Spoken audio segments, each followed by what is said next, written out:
eu vou só soltar na tela também um trechinho desse estúpido, desse canalha, do Nicolas Ferreira, que mente mais uma vez e é a fissura que ele tem, né, a obsessão que ele tem em relação a LGBTs, em especial a população trans. Ele fez esse vídeo, inclusive, ele fez esse primeiro e depois que ele soltou aquele da anistia, que ele mente descaradamente, inclusive, a gente vai falar sobre esse vídeo, inclusive. Mas deixa eu só trazer um trechinho desse daqui, para a gente trocar uma ideia, que parte do discurso dele mentiroso e que desinforma, tem um ponto aqui que eu queria falar com vocês. Então vamos só ouvir que ele está reagindo, inclusive, a uma decisão que aconteceu na Unicamp, a Universidade Estadual de Campinas, sobre cotas para trans, para o acesso à universidade.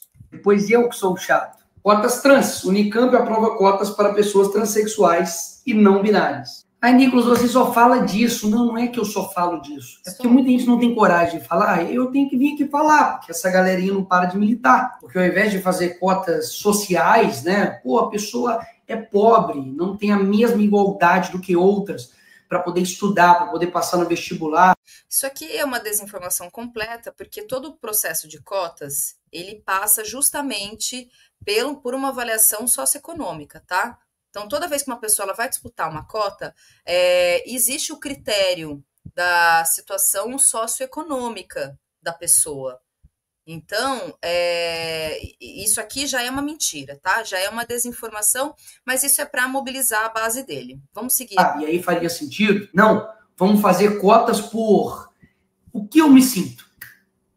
Ou seja, a sexualidade da pessoa agora não dá direitos, dá privilégios. O que a sua sexualidade te difere do outro em termos de capacidade? Aqui é uma outra mentira, desinformação, ignorância por parte do Nicolas, porque orientação sexual é diferente de identidade de gênero. Isso é uma lição básica que qualquer pessoa assim com 2 neurônios e com um mínimo de vontade de aprender, ela vai saber distinguir. Orientação sexual é uma coisa, identidade de gênero é outra. Isso é básico. Isso é básico. E assim, no contexto que a gente está, em 2025, uma pessoa que se coloca para tentar fazer qualquer tipo de crítica e avaliação, ela precisa, no mínimo, ter esse tipo de análise. Eu não vou seguir aqui com o vídeo, porque não vale a pena. Porque, na verdade, como eu disse, esse tipo de coisa que o Nicolas faz é para mobilizar a base dele, a base bolsonarista, de extrema-direita, etc. E desse caso específico da cota para trans na Unicamp, mobilizou ao longo dos últimos dias mesmo. Teve representante do MBL que saiu da Unicamp expulso, que foi tratado como merecidamente deve ser tratado por estudantes. Teve vereador que se manifestou na Câmara de Vereadores lá em Campinas, e ele foi, inclusive, esses vereadores foram retaliados por vereadores do campo progressista, vereadoras especificamente, como a Paola Miguel e a Guida Calisto, que são 2 vereadoras do Partido dos Trabalhadores, que eu acompanho o trabalho delas em Campinas, e elas fizeram ali um enfrentamento mesmo, e tem a vereadora do PSOL também que se manifestou. Esqueci, gente, o Michel Temer, né? O demônio do Michel Temer aparece de vez em quando. Mas, enfim, então, teve uma discussão, um debate sobre essa questão das cotas para trans na Unicamp. E qual que é o ponto aqui? Qual que é a questão? O Nicolas Ferreira, ele faz isso porque me parece algo, talvez uma explicação até um pouco psicanalítica. Ele tem uma obsessão por trans e por LGBTs, né? Além de ser uma pauta que fomenta a extrema-direita, e o Nicolas Ferreira, ele não ele volta e meia, ele aparece com esse tipo de manifestação. Quem se lembra, por exemplo, dele em mais uma manifestação transfóbica que ele teve na Câmara dos Deputados, quando ele colocou uma peruca e disse, eu sou mulher, agora eu sou mulher, e etc. Transfobia, né, deveria ser processado e devidamente penalizado em relação a esse tipo de discriminação. Então, o Nicolas Ferreira, ele persegue isso. Ele persegue, enfim, LGBTs como um todo, e é para manter realmente a sua base LGBT-fóbica ali, sempre mobilizada, e isso faz parte justamente do espectro da extrema-direita. Né? Então, ele fez esse vídeo antes e, em seguida, assim, horas depois, que foi no mesmo dia, que ele publicou o vídeo mentiroso, que ele tenta mobilizar também falando da anistia. Gente, pois é, baixou o vampirão aqui, né? Vocês viram, né? Coisa horrorosa. Eu vou colocar aqui para vocês, então, só um trecho também, para a gente trocar uma ideia e falar sobre esse vídeo que ele fala sobre a anistia. Aliás, hoje à tarde, o Jones, ele soltou um vídeo, tá? Tá no canal, um vídeo que ele faz uma análise mais detalhada. Hoje cedo que ele fez o vídeo, inclusive, ele fala lá, o Jones, ele tá numa atividade, eu acho que no Maranhão hoje, se eu não me engano. Não tenho certeza, porque, enfim, ele teve várias atividades ao longo da semana, e só que ele fez um vídeo, tá no Farol Brasil, então procurem lá, porque ele faz uma avaliação mais detalhada, inclusive, desmascarando esse mentiroso, tá? Mas só vamos trocar uma ideia aqui sobre, vou pegar alguns trechos também, tá? A gente não precisa ter que ficar assistindo inteiro, porque eu sei que é difícil, ter que ficar ouvindo esse cara mentir descaradamente, né? Deturpar as informações todas. Mas vamos falar sobre isso. Olha só. O que você tem a ver com isso? Eu te explico. Em 1955, o negro era obrigado a ceder seu lugar no ônibus para uma pessoa branca. Uma mulher, Rosa Parks, certo dia se negou e foi presa por se recusar. Bom, aqui já começa a manipulação deturpada e mentirosa, porque ele tenta fazer uma espécie de comparação em relação a Rosa Parks, que nós, assim, que a gente tem, que a gente sabe das informações, que foi uma militante antes do episódio, que a Rosa Parks ela ficou conhecida quando, em 1º de abril, eu acho que de 1955, ela se recusa a se levantar do ônibus. Ela está dentro ali de um contexto, né, segregacionista dos Estados Unidos, e isso acaba virando um marco e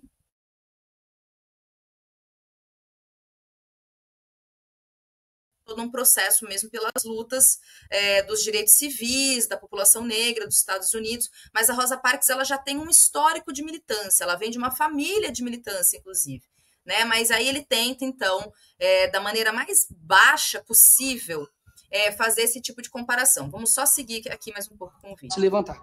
Sua atitude gerou o boicote aos ônibus, liderado por Martin Luther King. Sim, isso foi o início do movimento contra as injustiças que a população negra sofria. É mentira, tá? O movimento já existia antes do episódio. Isso aqui é outra das informações dele, mas vamos seguir. Mas o que isso tem a ver com a anistia, Nicolas? A injustiça contra uma mulher virou um marco de uma luta coletiva. Lá foi o ônibus, aqui um batom. Débora, casada, mãe de 2 filhos pequenos. Cabeleireira, condenada a 14 anos de cadeia. Seu crime? Escreveu "Perdeu o Mané" em uma estátua com um batom. Mas isso você já deve saber. A pergunta que fica é, se ela tivesse escrito "Fora Bolsonaro" em vez de "Perdeu o Mané", Moraes e Dino teriam condenado ela da mesma forma? Uma pessoa que não tem uma imagem dela dentro do Congresso, quebrando nada, nenhuma violência. E pior, um funcionário da limpeza desfez o golpe de Estado da Débora com água e sabão. Quem gera mais risco à democracia? Uma cabeleireira com um batom ou 15 traficantes soltos pelo STF? A resposta todo mundo já sabe, mas muitos têm medo de responder. E aí está o meu ponto. Quando você trata uma injustiça apenas como um número, você ignora que é uma pessoa, uma família que está sofrendo, e que você, um dia, pode ser vítima da mesma injustiça. Bom, tá aqui, a gente não precisa também, né, ter que sofrer aqui e assistir tudo, todo o vídeo, mas qual que é o ponto aqui? Primeiro vamos falar da Rosa Parks, que é essa mulher, né, que a gente estava comentando aqui, e a Rosa Parks, ela ficou marcada justamente por ela ter se recusado a se levantar desse ônibus. Isso aconteceu em 55 mesmo, estava certo aqui na minha memória. E aí, a partir disso e de um movimento que já estava acontecendo, não é assim, foi o estopim, né? Tem uma coisa na história, gente, que eu acho que é muito importante a gente ter como premissa, que a gente aprende de maneira muito errada, inclusive, a história, né? A gente tem a história como algo eventual, né? De evento. E história, na verdade, é um processo, não é um evento. Então, a partir desse dia, tudo aconteceu, sabe? Olha, amanhã, 10 horas da manhã, a gente vai iniciar a revolução. Não é assim que acontece. A história, a gente precisa entender ela como um processo. E a Rosa Parks, ela, como eu disse, ela já vem de um histórico familiar que já defendia as questões das ideias de igualdade social, já vinha de uma família que já fazia esse tipo de discussão. Ela foi casada com um companheiro que também tinha esse tipo de postura. Então, não é uma coisa que foi do nada. Né? Ela já tinha um processo de consciência, isso não aconteceu do nada. Então, é só a gente também entender isso, né? Um processo que estava acontecendo, até porque as leis segregacionistas dos Estados Unidos, elas são do início do século. O que aconteceu foi em 55, né? E a partir disso a gente sabe que nos anos 60, 70 tem todo o processo das lutas civis e que sim, são encabeçadas, entre outras lideranças, também pelo Martin Luther King, que inclusive acho que hoje ele faz aniversário, se eu não me engano. Mas assim, é tão canalha, é tão rasteiro e tão baixo, porque o espectro político do qual o Nicolas Ferreira está vinculado é o tipo de gente que, se tivesse naquele contexto, seria contra a Rosa Parks. Seria alguém que apoiaria as leis segregacionistas, percebe? Então, assim, isso é uma tentativa da extrema-direita, que eles tentam fazer isso o tempo todo, de tentar criar uma espécie de ideia de que eles estão sendo perseguidos, de que há uma luta que é uma ditadura que eles estão enfrentando. Lembrem que os fugitivos, os golpistas do 8 de janeiro, eles se colocam como presos políticos, como pessoas que estão lutando contra uma ditadura, a ditadura do judiciário. Isso é mentira.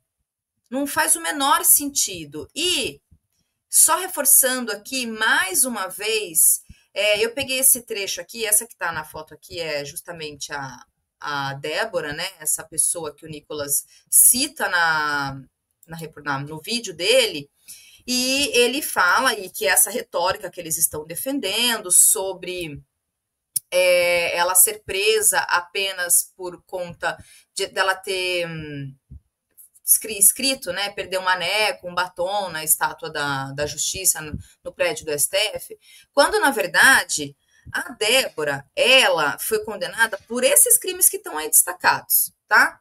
Abolição violenta do Estado Democrático de Direito, tentativa de golpe de Estado, dano qualificado com violência, abolição criminosa e deteriorização do patrimônio tombado. Portanto, esse trecho aqui eu peguei do site Migalhas, tá? Que é um site especializado sobre as questões jurídicas. Discute-se muito, e aqui nesse artigo que eu destaquei desse trecho, fala justamente que não é só sobre um escrito do batom, né? O perder um mané feito com batom. A Débora, assim como todos os outros golpistas que agora fazem cara de coitados, né? Que agora ela é uma mãe de 2 crianças, inclusive já teve uma decisão, ela já está cumprindo pena em casa, tá, gente? Já está em regime domiciliar. Mobilizou o STF, então já tem essa decisão toda. Mas veja, ela não é nenhuma coitada, ela não é nenhuma ingênua. Todos os golpistas que estavam no 8 de janeiro sabiam muito bem o que estavam fazendo. Né? Eles foram talvez ingênuos de acreditarem em lideranças canalhas e covardes, porque no 8 de janeiro eles foram o quê? Eles foram massa de manobra. Foram lá na linha de frente acreditando que eles iam ter como retaguarda as forças de segurança.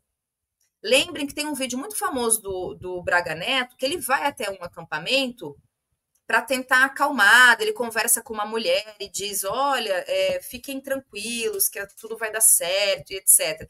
Então, assim, Braga Neto, Bolsonaro, os filhos do Bolsonaro, todos eles, né, Eduardo, Flávio, o próprio Nicolas Ferreira, né, todas essas lideranças da extrema-direita, eles fomentaram ao longo de pelo menos 2 anos, 1 ano e meio que seja, se a gente for pegar, por exemplo, da reunião que o Bolsonaro fez com membros de embaixadores de vários países e tentando promover uma ideia de suspeita sobre as urnas eletrônicas, e a partir disso eles fizeram o quê? Uma estrada para fomentar o golpe. Não aconteceu do nada. Houve uma tentativa de golpe de Estado. E as pessoas que foram presas no 8 de janeiro, inclusive essa mulher, ninguém estava lá à toa, ninguém estava passeando, ninguém estava lá achando que vai ter uma manifestação aqui, por exemplo, o Nicolas Ferreira. Como ele é mentiroso, canalha, cínico, e ele tenta mobilizar a base dele, e a base dele, inclusive, que concorda com ele, que fica fazendo esse tipo de retórica, etc., também não é ingênua. Acho que nessa altura do campeonato, é muito importante a gente lembrar e a gente pensar, depois de tudo que a gente já sabe e que passou, e que nós passamos, que quem está alinhado ao bolsonarismo ainda, milita, inclusive, concorda com o Nicolas Ferreira, etc., é porque ressoa na pessoa e ela se identifica com esse tipo de discurso. Portanto, o Nicolas Ferreira, por mais que ele minta, por mais que ele promova desinformação, por mais que ele manipule dados e faça esse tipo de comparação canalha, comparar com a Rosa Parks, uma desocupada como essa, porque para ficar meses acampada, dias, o que quer que seja, deixar as crianças em casa para poder promover um golpe de Estado, para lá ser massa de manobra, né, para ser bucha de canhão de covardes, porque o Bolsonaro nem no Brasil estava. Então, muitos deles nem em Brasília estavam. Tava aquela gente lá.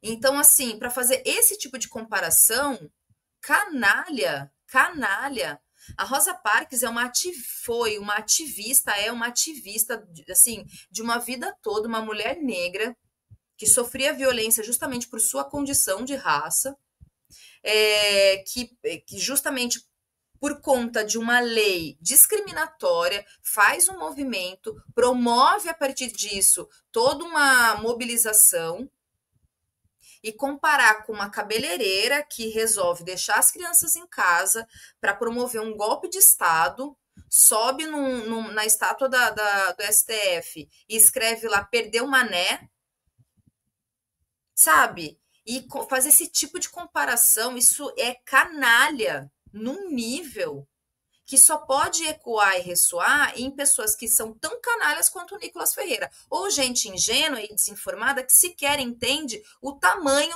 da luta da Rosa Parks e de todas as pessoas que lutaram contra as leis segregacionistas e fizeram valer em todas as passeatas e tudo que a gente sabe e acompanhou e sabe da história do movimento civil dos anos 50, 60 nos Estados Unidos. Esse tipo de comparação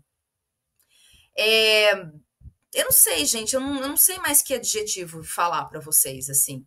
É ridículo, inclusive, quem acredita no Nicolas Ferreira nessa altura do campeonato, sabe? E tem gente que acredita, porque ao fim e ao cabo, me parece que que as pessoas que ainda se mobilizam a partir da extrema-direita é porque elas são identificadas com a extrema-direita.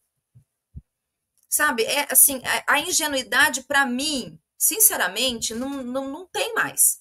Diante de tudo que a gente viu, que a gente sabe que as pessoas acompanham, sinceramente, sabe? E fazer dessa moça, dessa Débora, uma espécie de heroína, como uma bastiã de uma luta, etc., é uma mentira, né? É tentar falsear a história. essa ideia de que nós estamos vivendo numa ditadura, que isso é muito ecoado. Eu tenho um familiar que ele faz isso. Ele escreveu um textão no Facebook, sei lá se ele copiou, de onde que ele tirou, dizendo que nós estamos vivendo numa ditadura, etc. Meu querido, se tivesse uma ditadura de fato, nem postar no Facebook você ia estar podendo postar, sabe? Para começo de conversa. Mas assim, é isso. As pessoas, elas se identificam, elas ressoam, então elas querem acreditar nisso. Elas querem acreditar nisso. Sabe? E esse tipo de comparação que o Nicolas faz, inclusive, sobre o que é mais grave, o que é menos grave. Horas. A gente pode aqui ficar enumerando até 10 horas da noite a quantidade de deputado de extrema-direita, de político de extrema-direita, que tem uma ficha corrida que deveria, no mínimo, estar preso. Agora. No mínimo, estar preso. Sabe? Então, assim, essa ideia sabe, de querer se arvorar como, olha, a injustiça, etc., claro que é para mirar no STF, para mirar nessa ideia de defender essa anistia, e que não vai acontecer, eu acho, tá? Sinceramente, até a gente pode trocar uma ideia, o Maringuani já tá aqui também, a gente pode perguntar para ele, conversar com ele, mas eu acho que a anistia não vai acontecer. Pelo menos eu acho que esse processo não vai passar na Câmara. Eu acho que o Hugo Mota ele não deve propor.